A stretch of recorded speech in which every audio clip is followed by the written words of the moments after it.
소중하니요. 사랑합니다 나의 예수님. 사랑합니다 그것뿐이에요. 우리에게 주시는 말씀은 구약 404쪽에 있는 룻기 2장 17절부터 20절까지 말씀입니다. 룻기 2장 17절부터 20절까지의 말씀을 우리 한 절씩 교독하도록 하겠습니다. 제가 먼저 2장 17절 말씀을 먼저 읽겠습니다. 룻이 밭에서 저녁까지 죽고 그 죽은 곳을 떠니 보리가 한 해와쯤 되는지라.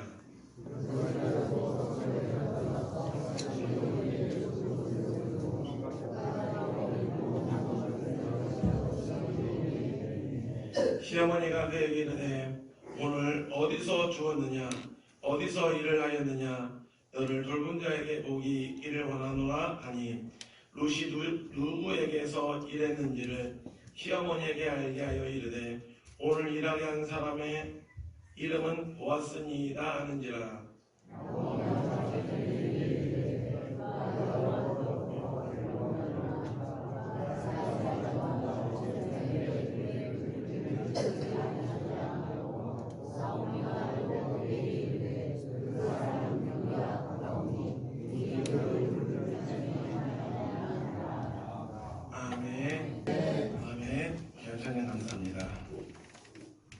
여러분들이 일이 잘 안 풀릴 때, 힘든 상황에 처하게 될 때, 그때 여러분들이 보이는 반응은 긍정적입니까? 부정적입니까? 우리 주일학교, 우리 아이들, 우리 친구들 같이 예배드리고 있는데, 우리 주일학교 친구들에게 한번 물어볼게요. 게임하다가, 게임이 이제 안 풀리잖아? 쭉 가다가 게임하다 치면 여러분들 입에서 좋은 말이 먼저 나옵니까? 나쁜 말이 먼저 나옵니까? 좋은 말이 먼저 나와? 거짓말. 내 놈들. 적어도 우리 아이를 보니까 우리 지은이나 성원이나 홍준이 보니까 좋은 말보다 안 좋은 말이 먼저 나오는 것 같던데 내 놈들 누가 죽이려 거짓말하네. 거의 다 보이는 반응 보면 긍정적인 말보다 힘들 때 긍정적인 말보다는 부정적인 말들, 부정적인 생각들을 먼저 하게 됩니다. 낙관주의와 비관주의, 긍정적인 생각과 부정적인 생각은 자신에게 일어난 일을 어떤 시각으로 바라보느냐에 따라서 결정이 됩니다. 말하자면 똑같은 일이 발생을 했어요. 일이 발생을 했는데 똑같은 일을 놓고 그 일을 어떻게 해석하느냐에 따라서 낙관론과 비관론이 달라지게 됩니다. 비판적인 생각, 부정적인 생각은 누구나 다 가질 수 있어요. 저도 이 비관적인 생각으로부터 완전히 자유로운 사람은 아닙니다. 비판적인 생각, 비관적인 생각을 하는 사람도 나름대로의 장점이 있습니다. 우선 현실 감각이 뛰어나기 때문에 자신이 해야 될 일을 완벽하게 처리합니다. 무슨 일이든 그 상황에 놓고 가장 최악의 상황을 가져가기 때문에 나름대로 철저하게 준비를 합니다. 또 상황 판단이 빨라서 다가오는 위험에 미리 대비함으로 피해를 최소화하기도 합니다. 그런데 비판적인 생각, 비관적인 생각은 우리가 처한 상황을 부정적으로 해석하기 때문에 그 상황이 개선돼 이 1%의 가능성마저도 없애버립니다. 그렇게 함으로써 우리 마음 가운데 아예 그냥 희망의 싹을 잘라버립니다. 오늘 우리가 살펴볼 룻기의 말씀은 베들레헴에 흉년이 들었다라는 말씀과 함께 그렇게 룻기가 시작이 되어집니다. 베들레헴, 그 의미는 떡집이라는 뜻입니다. 무슨 뜻이라고요? 떡집이요. 그런데 그 떡집에 무엇이 들었어요? 흉년이 들었습니다. 말하자면 떡집에 떡이 있어야 될 떡집에 떡이 없습니다. 이 흉년을 피해서 엘리멜렉이라고 하는 사람의 가정이 고향을 떠나서 멀리 이방 땅 모압으로 이민을 갑니다. 그런데 이민을 갔으면 잘 먹고 잘 살기 위해서 이민을 갔으면 그 땅에서 성공을 해야 될 텐데 기대했던 것과 달리 엘리멜렉이 모압 땅에서 죽습니다. 두 아들도 죽습니다. 그리고 가지고 간 재산도 전부 다 잃어버리고 그 모압 땅에서 시어머니와 그 며느리 롯만 남게 됩니다. 그야말로 이민을 갔는데 더 잘 살아보기 위해서 이민을 갔는데 그 땅에서 그 모압 땅에서 이민 간 그 땅에서 한 집안이 쫄딱 그냥 다 망해버리고 맙니다. 여러분 이것이 우리의 인생 아닌가요? 행복하게 살기를 꿈꾸지만 내가 좀 더 잘 살아보기 위하여 내가 좀 더 돈을 벌기 위하여 고향을 등지고 타지에 가서 살아보려고 하지만 우리의 인생은 우리가 기대하는 것만큼 기대한 대로 예상했던 대로 움직여가지 않습니다. 그런데 완전히 그냥 쫄딱 망해버린 그 집안이 나오미의 가정이 다시는 명문 가정으로 일어서게 됩니다. 이러한 반전을 이루게 된 계기가 있습니다. 나오미는 하나님께서 고향 땅 베들레헴에 양식 주셨다는 소문을 듣습니다. 이때 나오미는 양식 주셨다라는 말과 함께 들려오는 돌아와야 된다, 돌아오라라고 하는 하나님의 음성으로 듣고 고향으로 돌아옵니다. 이것이 절망적인 상황을 완전히 반전시키는 계기가 됩니다. 이 나오미와 롯이 고향 베들레헴으로 돌아오기 전까지 루키 1장에 나오는 이 나오미의 가정을 묘사하는 말들이 참 되게 암울했습니다.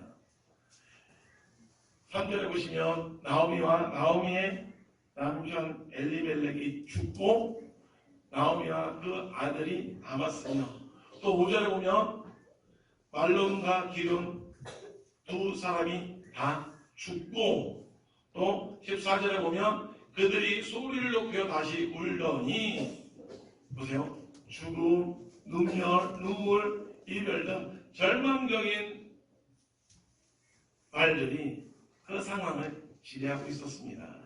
뿐만 아니라 이 시어머니 나오미의 입에서 나온 말도 절망적입니다.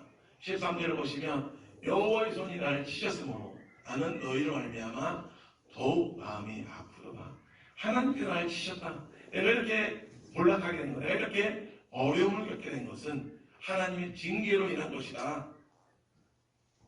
마음의 상처와 하나님에 대한 원망으로 그 마음이 가득합니다. 이렇게 암울한 단어들이 지배하던 1장의 상황이 2장으로 넘어오면서 전혀 다른 아주 밝은 단어, 은혜, 복과 같은 희망적인 단어로 바뀌어 묘사되고 있습니다. 사실 나오미가 이 고향 땅 베들레헴에 하나님께서 양식 주셨다라는 이야기를 듣고 베들레헴으로 돌아갔지만 현실은 여전히 비관적입니다. 기다려주는 사람도 없고 생계를 책임져줄 친척이 있는 것도 아닙니다. 그리고 이미 나오미는 늙어버렸고 빈털털이었고 며느리는 이방 여인인데다가 과부입니다. 돌아온다고 무슨 일을 할 수 있는 것도 아니고 상황은 여전히 모압에 있을 때나 베들레헴으로 돌아올 때나 여전히 상황은 암울한 상황 그대로입니다. 그나마 다행인 것은 나오미가 고향으로 돌아올 때 그때가 이 곡식 거두는 추수의 시기였기 때문에 그래도 밭에 나가면 떨어진 이삭을 주워서 근근히 입에 풀칠을 할 정도입니다. 그런데 그 일도 추수 때가 지나면 끝이 납니다. 그래서 미래 없이 불확실합니다. 그런데 그런 암울한 상황이 점점 희망적인 상황으로 바뀌어가는데 그 과정을 천천히 살펴보니까 나오미의 입에서 나오는 말들이 부정적인 말에서 긍정적인 말로 조금씩 바뀌고 있습니다. 오늘 본문의 이야기는 롯이 밭에 나가서 하루 종일 곡식을 줍고 돌아왔을 때 그의 시어머니 나오미와 나눈 대화입니다. 우리 19절 말씀을 우리 함께 같이 읽겠습니다. 시작. 그 시어머니가 그에게 이르되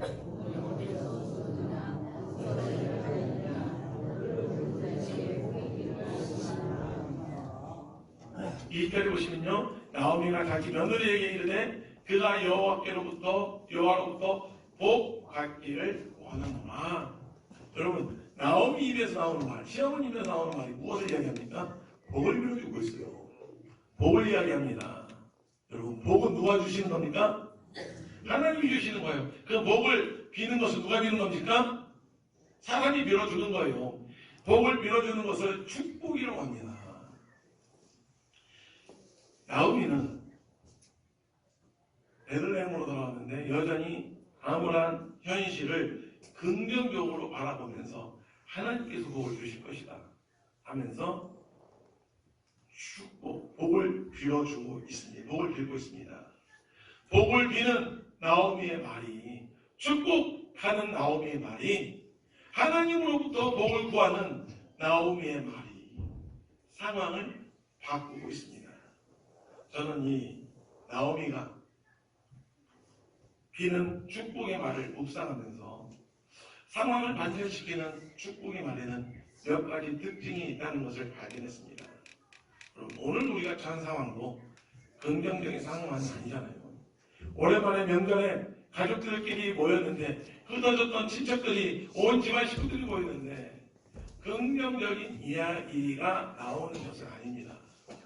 저도 어저께 이제 부모님한테 갔다 왔는데 2살 아직 어린 제 동생이 결혼을 안 했습니다. 어떻게 하다가 그냥 결혼 이야기가 나오니까 승질을 확 내고 그냥 더 이상 이야기를 안 하고 순간 분위기가 싹 이렇게 바뀐 적이 있었는데 오늘 가족들 전부 다 모여보면 좋은 말, 마음속에 하고 싶은 말을 마음대로 하지는 않습니다. 자칫하면 현실에서 느끼는 대로 비관적으로 표현할 수 있습니다. 상황을 역전시키는, 상황을 바꾸는 축복의 말을 하려면 어떻게 해야 될까요? 첫째로 복은 하나님께로부터 온다는 확신을 가져야 됩니다. 복은 누가 주시는 거예요? 하나님이 주시는 겁니다. 나오미는 20절에 보면 여호와께로부터 복 받기를 원하노라라고 하면서 축복하고 있어요. 근데 복을 빌고 있습니다. 여러분 참고로 우리 기도하실 때 하나님 축복해 주십시오라고 기도하면 이 말은 안 되는 거예요. 하나님은 복을 내려주시는 분이시지 복을 빌어주시는 분이 아니잖아요. 어쨌든 나오미가 뭐라고 기도합니까? 축복하고 있어요. 복을 빌어주고 있습니다. 이 말이 무슨 뜻이겠습니까? 복은 언제나 하나님께로부터 온다는 고백이 담겨져 있는 거예요. 하나님은 복 주시는 분이다. 모든 복의 근원은 하나님이시다라는 그 고백이 이 나오미의 말 가운데 담겨져 있습니다. 나오미는 그 진리를 실패 속에 배웠습니다. 아시는 대로 나오미는 6년을 피해서 잘 살아 보겠다라고 모압으로 이민을 갔어요. 그런데 그곳에서 모든 것들을 잃어버립니다. 가족들을 잃어버리고 모든 재물들을 잃어버리고 삶의 터전을 전부 다 잃어버립니다. 슬리슨 경험을 통하여 나오미가 배운 것이 무엇이었겠습니까? 아무리 인간이 애를 쓰고 노력한다 할지라도 하나님께서 복을 주시지 않으면, 하나님께서 함께 하시지 않으면 그 노력이 헛될 수밖에 없다는 것을 뼈저리게 깨달았을 것입니다. 그래서 나오미는 이제 안 거예요. 오직 하나님. 복은 절대적으로 하나님 손 안에 있다는 사실을 고백하면서 복을 빌고 있습니다. 시편 기자도 이렇게 고백을 합니다. 여호와께서 집을 세우지 아니하시면 세우는 자의 수고가 헛되며 여호와께서 성을 지키지 아니하시면 바수꾼에 깨어 있음이 뭐하도다? 헛되다. 여러분 정말 맞는 말씀 아닙니까? 어떤 분이 이런 고백을 했습니다. 사업을 자기는 정말 열심히 했답니다. 분명히 잠도 못 자고 연구대 가면서 세미나 들어가면서 열심히 사업을 했는데 그러면 분명히 돈이 모여야 되는데 이상하게 한 달 결산을 하고 나면 수중에 남는 돈이 없더랍니다. 왜 그랬을까요? 돈이 어디서 줄줄 새고 있는 겁니다. 갑자기 생각지도 못했던 차 사고가 나고 공장에 불이 나고 믿었던 직원이 돈을 가지고 도망을 쳤습니다. 그때 알았답니다. 내가 아무리 돈을 모으려고 해도 하나님께서 지켜주시지 않으면 소용없구나. 그래서 이제는 사업도 열심히 하지만 항상 무릎 꿇고 기도하게 되었다라는 그런 고백을 했습니다. 여러분, 오직 우리에게 복을 주시는 분은 누구십니까? 하나님이십니다. 내가 애를 쓴다고 내가 돈을 모으겠다라고 돈이 모아지는 건 아닙니다. 모든 복은 하나님께로부터 온다는 사실을 믿어야 됩니다.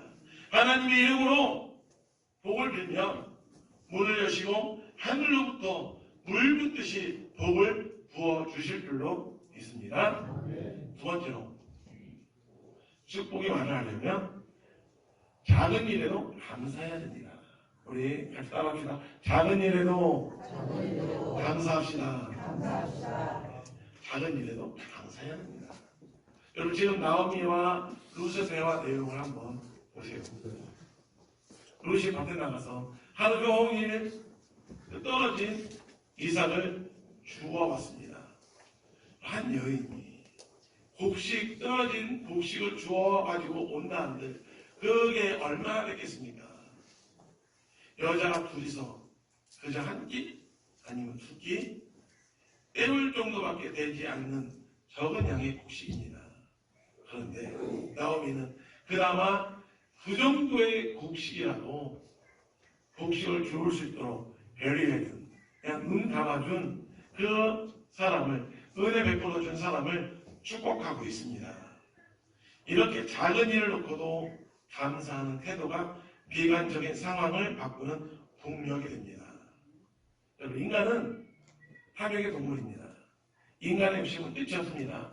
언젠가 한번 말씀드렸지만 사자는 본인이 배가 부르면 앞에 사슴이 어슬렁어슬렁거려도 그 젖은 절대 건들지 않아요. 그런데 사람은 어떻습니까? 내가 배가 불러도 내가 먹지 못해도 일단은 없애놓고 남들이 먹지 못하도록 없애버리는 게 사람의 본성입니다.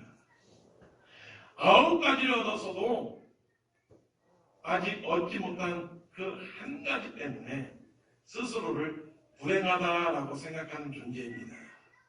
여기 우리 자녀들도 있고 우리 자녀를 키우는 부모님들도 있지만 우리 부모님들 자녀를 키우시지만 어떻던가요? 자녀들의 부탁 10가지를 들어줘도 한 가지 안 들어주면 그 한 가지 때문에 자녀들 인상 팍 쓰면서 부모에게 배들잖아요. 우리들도 그랬고 우리 자녀들도 그랬고. 여러분, 우리가 만난 힘든 상황을 더 악화시키는 것, 상황을 더 어렵게 만드는 것, 상황을 더 힘들게 만드는 것이 무엇인지 아십니까? 감사하지 않는 마음입니다. 적은 일을 놓고도 감사하지 못하면 하나님께서 분명히 이 어려운 상황 가운데서 남겨두신 은혜가 있는데 그 하나님께서 남겨두신 은혜를 보지 못하게 되고 남겨두신 은혜를 보지 못하니까 하나님께서 행하실 놀라운 역사를 기대하지 못합니다. 마음에 원망과 불평이 가득한데, 불만이 가득한데 무슨 그 앞에서 복을 비는 소리, 축복의 말, 은혜의 말이 나올 수 있겠습니까? 여러분, 주변에 한번 보세요. 비판적인 이야기, 비관적인 이야기, 부정적인 이야기를 하는 사람 치고 그 마음에 감사하는 마음이 있는 사람 보셨습니까? 찰스 스펄전 목사님께서 이런 이야기를 했습니다. 촛불을 감사하는 자에게 무엇을 주세요?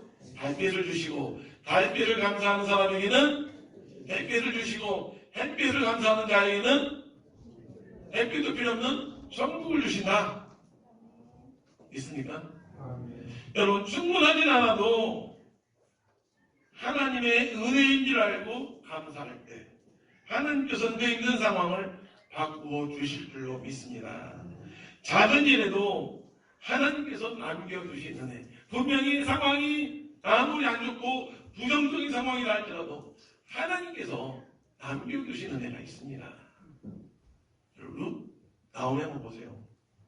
고향 베들레헴으로 돌아왔는데 좋은 상황이 뭐가 있습니까? 여전히 빈털터리이고 시어머니는 늙었고 그 며느리 롯은 그저 연약한 과부에 불과합니다. 친척도 없습니다. 그나마 있었던 재산도 다 팔고 이 모압으로 이명했기 때문에 남아있는 재산도 없습니다. 그런데 이 부정적인 상황 가운데서 나오미는 하나님께서 남겨놓으신 그 은혜, 하나님께서 남겨주신 그 은혜를 바라보았고 감사함으로 나갔습니다. 작은 일에도 하나님께서 남겨주신 은혜를 바라보면서 감사하는 저와 여러분이 되시길 바랍니다. 마지막 또 하나 비관적인 상황을 반전시키는 축복의 말을 하려면 무엇을 가져야 됩니까? 희망을 가져야 됩니다. 20절에 나오미가 이러한 이야기를 합니다. 그 사람이 보았습니다. 나중에 이제 롯의 남편이 되겠죠. 그 사람은 우리와 가까우니 우리 기업을 물을 자 중에 하나이니라. 쉽게 설명을 드릴게요. 나오미는 지금 무엇을 하고 있냐면 김치국부터 먹고 있습니다. 김치국부터 마시고 있어요. 이 보아스 이제 그 룻이 자기 밭에 이삭 줍는 것을 허락한 사람이 보아스인데 보아스의 마음은 모르고 보아스가 누가 룻과 결혼한대. 그런데 이미 나오미는 머릿속에 그냥 그림을 그리고 있는 거예요. 희망을 가지고 있는 거예요. 그 사람 어쩌면 우리 집안 사람이 될 수도 있겠다. 너랑 결혼할 수도 있겠다. 근데 보아스는 총각이고 룻은 과부입니다. 근데 이미 일이 벌어지도 않았는데 시어머니 나오미는 김치국부터 마시고 있는 거예요. 나오미는 지금 마음속에 보아스를 룻의 남편감으로 점 찍어놓고 있었다는 겁니다. 그런데 이것은 좀 말이 안 되는 생각이었습니다. 왜냐하면 보아스는 돈이 없는 사람도 아니고 무슨 하자가 있는 것도 아니고 보아스가 뭐가 아쉬워서 그 과부 그리고 아무런 내세울 것 없는 빈털터리인 집안과 결혼을 하겠습니까? 그런데도 나오미는 그런 희망을 마음에 품고 보아스에게 복을 빌고 있습니다. 이처럼 희망은 놀라운 상상을 하게 됩니다. 상황을 비관적으로 바라보는 사람은 어떤 특징이 있는지 아십니까? 그 마음에 희망이 없습니다. 1%의 가능성이라도 보려고 하지 않습니다. 그렇지만 아무리 부정적인 상황이 날지라도 지금 이 상황 가운데서 희망을 가지고 있으면 복을 빌 수 있습니다. 룻이 보아스와 결혼할 확률 얼마나 될까요? 아마 지금 이 시대로 따지면 결혼정보업체에 의뢰를 했으면 룻이 보아스 같은 남자를 만날 확률은 0%에 가까웠을 겁니다. 그런데 나오미는 그 마음에 희망을 품어요. 그리고 그 보아스를 향하여 복을 빌고 있습니다. 여러분, 하나님은 우리가 하고 있는 우리가 하는 말을 전부 다 듣고 계십니다. 불평도 듣고 계시고 복을 비는 말도 듣고 계십니다. 여러분 아시잖아요? 가나안 땅 앞에 놓고 겁에 잔뜩 빌린 이스라엘 백성들이 밤새도록 하나님 앞에 원망을 합니다. 차라리 우리가 애굽에서 나오지 않았더라면 그 땅에서 그래도 고기라도 부추라도 실컷 먹을 수 있을 텐데 왜 우리가 이 땅 가운데 나와서 이 가나안 땅에 들어가 보지도 못하고 이 광야에 다 죽게 하느냐? 이제 우리는 망했다라고 했습니다. 이제 우리는 광야에서 죽게 생겼다고 아주 비관적인 말을 쏟아놓습니다. 이때 하나님께서 이렇게 말씀하시죠. 우리 민수기 14장 말씀을 함께 같이 읽겠습니다. 시작. 여호와의 말씀에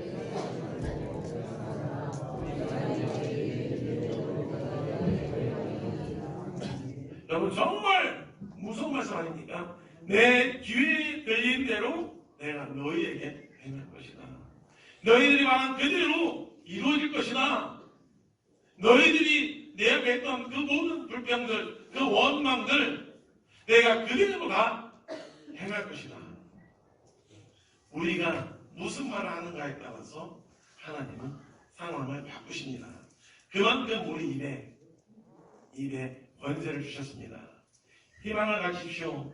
안 될 일만 하지 말고 축복의 말을 하세요. 그러면 하나님께서 그 고백에 걸맞는 결과를 주실 것입니다. 두 사람을 소개를 하겠습니다. 한 사람은 아인슈타인입니다. 그는 학교 생활에 적응하지 못한 열등생으로 성적이 엉망이었다고 합니다. 그의 성적표에는 이 학생은 장차 어떠한 일을 해도 성공할 수 없다. 이렇게 학교 선생님이 써놓았다고 합니다. 글쎄요. 학교 선생님이 무엇을 보고 이 부정적인 말을 했는지 모르겠지만 정말 낙담하게 만드는 단정적 평가 아닙니까? 무엇을 해도 성공할 수 없다. 평생 실패자로 살아갈 것이라는 뜻이죠. 그런데 그 성적표, 그 통지표를 본 어머니는 너는 남과 다른 특별한 능력을 가지고 있단다. 남과 같아서야 성공하겠니? 이렇게 아들을 격려해 주었습니다.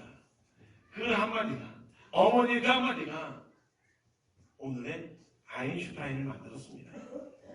또 한 사람, 잭 웰치, 미국의 우리나라로 따지면 삼성, LG 같은 미국 최대 가전 전자제품인 이 GE의 회장을 지냈던 사람입니다. 그는 어린 시절 심한 말 더듬이로 친구들 사이에서 놀림감이 되곤 했습니다. 그런 아들에게 그의 어머니는 이런 말을 해줬다고 합니다. 네가 말을 더듬는 이유는 생각의 속도가 너무너무나 빨라서 입이 그 속도를 따라주지 못하기 때문이란다.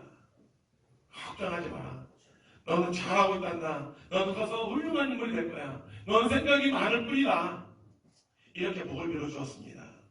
이러한 어머니의 끊임없는 칭찬과 격려로 그는 세계적인 경영 신화를 이루었습니다. 망해가던 GE라고 하는 제너럴 일렉트릭이라고 하는 그룹을 다시 살려놓았습니다. 사랑하는 성도 여러분, 여러분은 어떤 말을 하고 있습니까? 이번 명절에 가족들 모이면서 흩어졌던 친지들 모이면서 어떤 이야기를 하셨습니까? 그리고 어떤 이야기를 듣고 있습니까? 우리 그리스도인들은 모압으로부터 베들레헴으로 돌아온 사람들입니다. 우리 모두는 약속의 땅에 거하는 하나님의 백성들입니다. 물론 베들레헴으로 돌아왔지만 살 길이 막막했던 나오미처럼 아직도 우리 앞에 해결하지 못한 일들이 산더미처럼 쌓여 있습니다. 아직도 현실의 문제가 해결되지 않고 답답한 상태 그대로인 분들이 계실 것입니다. 진행되고 있는 일들 지지부진하고 암나는 불확실하고 자식들 내 마음대로 커주지도 않고 갑자기 몸에 이상이 와서 병원을 들락달락거립니다. 이런 현실 앞에서 우리가 보여야 될 태도가 무엇입니까? 비관적으로 현실을 분석할 것이 아니라 현실을 놓고 불평하고 원망하고 비판적인 말을 하는 것이 아니라 복을 선포해야 합니다. 시련의 상황 속에서 서로서로 복을 빌어주고 격려하고 칭찬을 아끼지 말아야 됩니다. 요즘 우리 자녀들 취업하기가 정말 어렵잖아요. 몇 달 전에 어떤 분을 만났습니다. 아직도 이제 30이 남았는데 그 가정의 자녀가 취업을 못해서 제가 격려하냐 이런 말을 했습니다. 집사님 자녀는 취업이 늦어지는 걸 보니까 대기 반성형인 것 같습니다. 하나님께 나중에 크게 쓰실 것 같아요. 이러니까 대뜸 하시는 말이 네, 그냥 계속 그냥 대기만 하고 있습니다. 취업을 하고 계속 대기만 하고 있습니다. 이렇게 이야기를 하셔가지고 제가 너무나 좀 뻘쭘했던 적이 있었습니다. 그래도 이왕에 자기 자녀들 보면서 그런 말보다는 하나님께서 주실 복이 너무 커서 좀 시간이 걸리는가 봅니다. 이렇게 복을 빌어주는 긍정적인 말을 하면 얼마나 더 좋겠습니까? 말씀을 맺겠습니다. 우리 모두 서로 축복하고 격려합시다. 힘들고 어려울수록 더욱더 복을 빌어주는 말을 합시다. 내가 하는 말, 내 입에서 나오는 모든 말들을 전부 다 하나님께서 듣고 계십니다. 너 지금 이 일들이 불가능할 것이라고 생각을 하니? 너 이 상황 놓고 원망하니? 일이 안 될 것이라고 생각하지? 그래, 네가 원하는 대로 그렇게 해주마. 네가 지금 내 이름으로 너희 자녀들에게 복을 빌었니? 내게 들린 대로 되게 해주마. 우리 삶의 현장에서 우리가 함께하는 사람들과 대화에서 축복하는 소리가 많이 들린다면 분명 그 현장은 하나님의 복으로 기름진 떡집이 될 줄로 믿습니다. 하나님은 복 주시기를 좋아하시는 분이십니다. 따라서 우리가 서로 복을 비는 것 얼마나 기뻐하시는지 모릅니다. 서로가 서로에게 복을 빌 때 그곳을 베들레헴이 되게 해주십니다. 우리가 복을 비는 순간 하늘의 문이 열리고 하늘로부터 복이 임합니다. 지금 여러분에게 처해있는 상황이 중요한 것이 아니라, 지금 내가 겪고 있는 어려움이 중요한 것이 아니라, 지금 내 앞에 있는 현실의 문제가 중요한 것이 아니라, 지금 이 현실 가운데서 내 입에서 어떤 말이 선포되어지는지가 더 중요합니다. 복을 비는 말이 우리 삶에 놀라운 반전을 일으킬 줄로 믿습니다. 여러분, 다들 어려운 시기 지나가고 있잖아요. 힘들 때일수록 축복의 말을 함으로써 하나님의 복이 여러분의 가정과 여러분들의 직장과 여러분들의 사업장과 여러분들의 일터에 넘치시길 주님의 이름으로 축원합니다. 기도합니다. 하나님 아버지, 우리가 처한 상황 가운데서 그 상황을 바라보고 비관하고 낙담하고 좌절하는 것이 아니라 하나님께 이루실 놀라운 일들을 기대하며 서로 축복의 말을 하므로 격려함으로 우리가 있는 이곳이 모압이 아니라 하나님의 은혜가 임하는 베들레헴이 되게 하여 주시옵소서. 예수님 이름으로 기도드립니다. 아멘. 559장 부르시는 축도례를 마치도록 하겠습니다.